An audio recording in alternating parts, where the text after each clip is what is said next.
Tidak seperti kisah di film klasiknya, asal-muasal Godzilla dijelaskan secara berbeda oleh Monsterverse, di mana Godzilla merupakan predator puncak radiovora kuno yang diperkirakan telah hidup di bumi sejak 250 juta tahun yang lalu. Atau seenggaknya, dia sudah berada sejak zaman periode Pliocene. Nah, ketika radiasi alami yang ada di permukaan mulai berkurang akibat sebuah meteor yang menghantam bumi, Godzilla kemudian beradaptasi untuk bisa bertahan hidup dengan cara menyelam jauh ke laut dan kemudian mengkonsumsi radiasi panas bumi alami dalam keadaan seperti layaknya berhibernasi, yang seiring berjalannya waktu, sifat mengkonsumsi radiasi terus berkembang sampai ke tahap mengkonsumsi mineral atau sumber radiasi yang ada di dalam Hollow Earth. Dari sana, spesies Godzilla lalu terus bertambah dan kembali berevolusi selama jutaan tahun.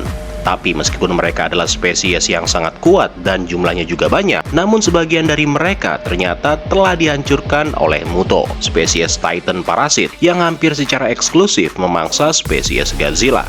Hal tersebut terlihat jelas bahwa di masa lalu, di mana ketika spesies Godzilla terlibat dalam peperangan langsung melawan anggota kera besar, spesies Kong kemungkinan juga memanfaatkan Muto untuk berhadapan dengan spesies Godzilla.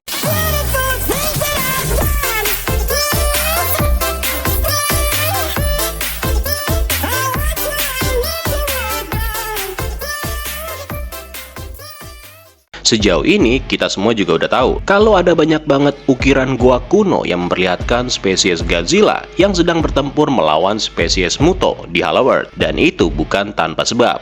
Muto adalah Titan parasit kuno yang ada selama periode Permian, yang artinya makhluk tersebut berada dalam masa yang sama ketika spesies Godzilla sedang dalam proses berkembang biak, atau dengan kata lain persaingan mereka udah terjadi jauh sebelum perang Titan melawan kera besar.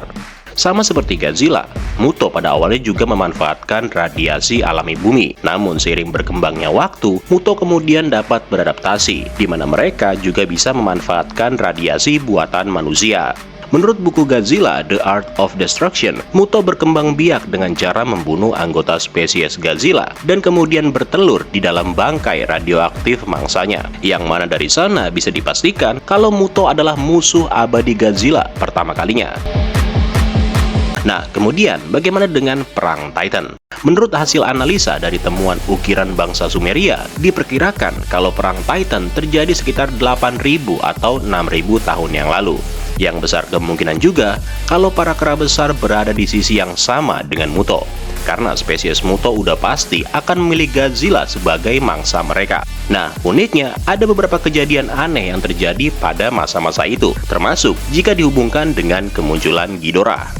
Menurut beberapa sumber, kedatangan Ghidorah pertama kali di bumi masih misterius atau masih belum diketahui secara pasti.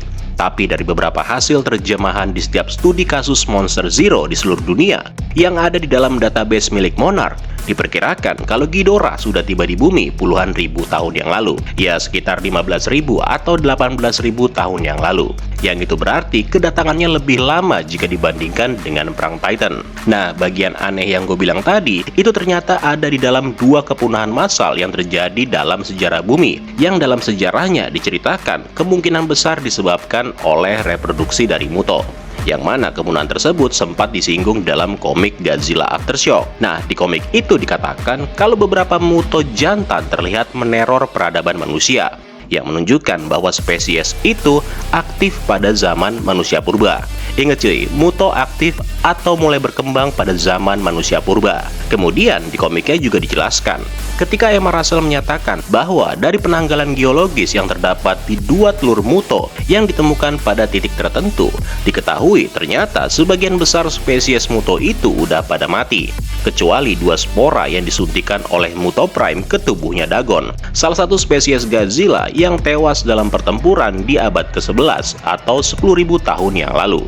Nah, pada waktu yang hampir bersamaan nih, di peradaban kuno itu tiba-tiba mengalami zaman kegelapan global, di mana seluruh budaya termasuk Kamboja dan Mesir menghilang secara spontan. Yang lagi-lagi di dalam komiknya dikatakan kalau itu mungkin aja ada kaitannya dengan siklus reproduksi Muto, yang mana kalau spesies Muto udah terlalu banyak, maka mereka akan saling membunuh. Di titik ini sebenarnya gue ngerasa ada sesuatu yang janggal. Karena kalau kita lihat bagaimana Ghidorah datang ke bumi itu ternyata berada dalam periode yang sama dengan Muto. Ghidorah tiba di bumi sekitar atau pada masa manusia purba sedang berevolusi, yang artinya Ghidorah berada pada masa yang sama dengan berkembangnya spesies Muto. Makanya banyak artefak-artefak kuno yang ditemukan, yang semuanya itu dituliskan oleh manusia kuno. Namun meskipun begitu, orang-orang pada zaman dahulu hanya menyisakan sedikit tulisan tentang Ghidorah, yang seolah-olah hal tersebut memang sengaja dilakukan demi berusaha menghilangkan ingatan mereka tentang Titan jahat itu. Dalam beberapa temuan kuno juga menjelaskan bahwa Ghidorah merupakan makhluk yang jahat yang berniat menghabisi semua kehidupan, termasuk manusia dan juga Titan.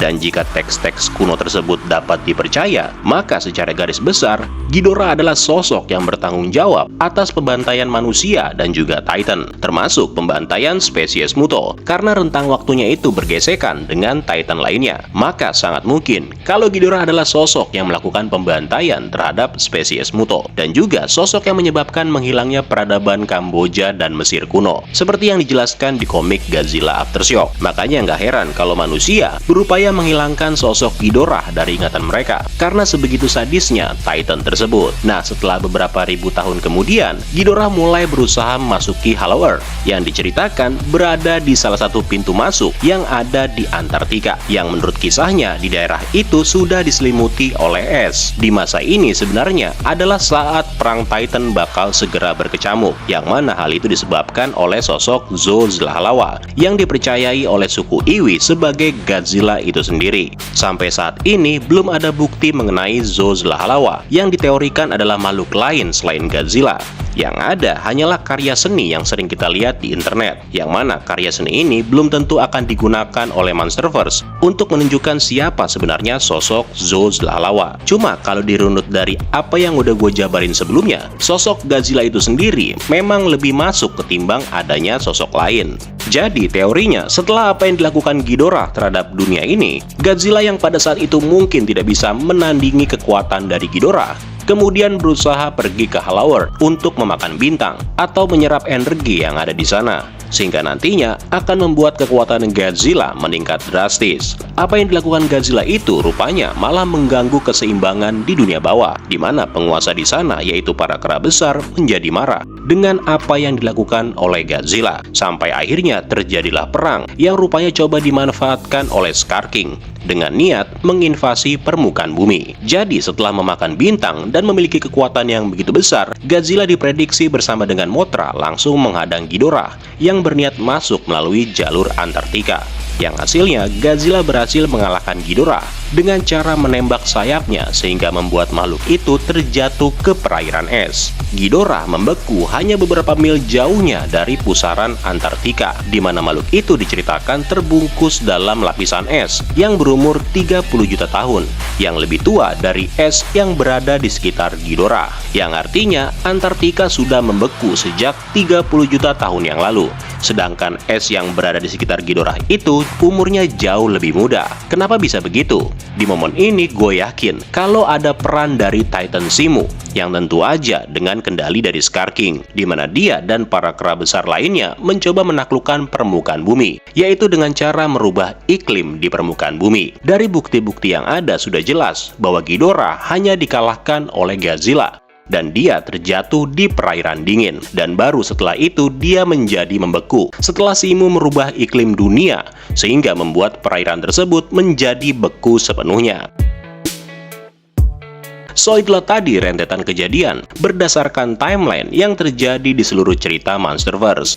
Sekali lagi, ini masih sebuah teori yang gua rangkum sedemikian rupa, jadi dibawa santai aja cuy. Sekian dulu untuk hari ini, terima kasih buat yang udah nonton, dan sampai ketemu lagi. Keren lo semua. Ciao.